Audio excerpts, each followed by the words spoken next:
بسم اللہ الرحمن الرحیم۔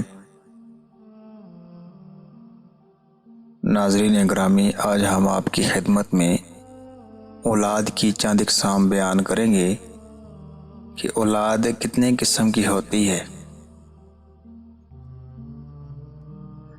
اولاد 5 قسموں کی ہوتی ہے۔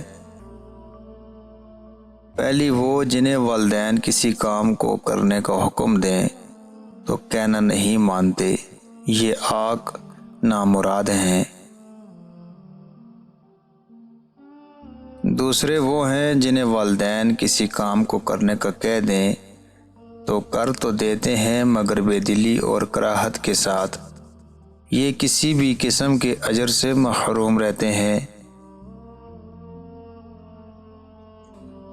تیسری قسم کی اولاد وہ ہے جنہیں والدین کوئی کام کرنے کا کہہ دیں تو کر تو دیتے ہیں مگر بڑبڑاتے ہوئے، سنا سنا کر، احسان جتلا کر، بکواس بازی کر کے، یہ کام کر کے بھی وہ گھاٹے میں ہیں اور گناہ کما رہے ہیں۔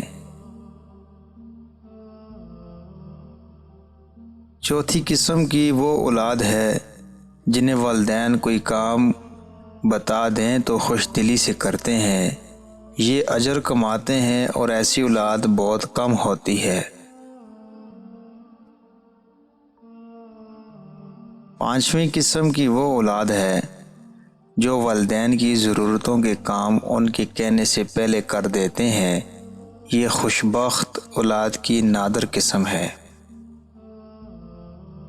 آخری 2 قسم کی اولاد ان کی عمر میں برکت، رزق میں وسعت، ان کے معاملات کی آسانی اور ان کے سینوں میں پڑی راحت اور وسعت کے بارے میں کچھ نہ پوچھیے، یہ تو بس اللہ اپنی رحمت کے لیے جس کو چاہتا ہے مخصوص کر لیتا ہے، اور اس کا فضل بہت بڑا ہے۔ جن کے والدین زندہ ہیں اللہ پاک ان کو سلامت رکھے، اور جن کے والدین وفات پا چکے ہیں اللہ کریم ان کے درجات کو بلند فرمائے۔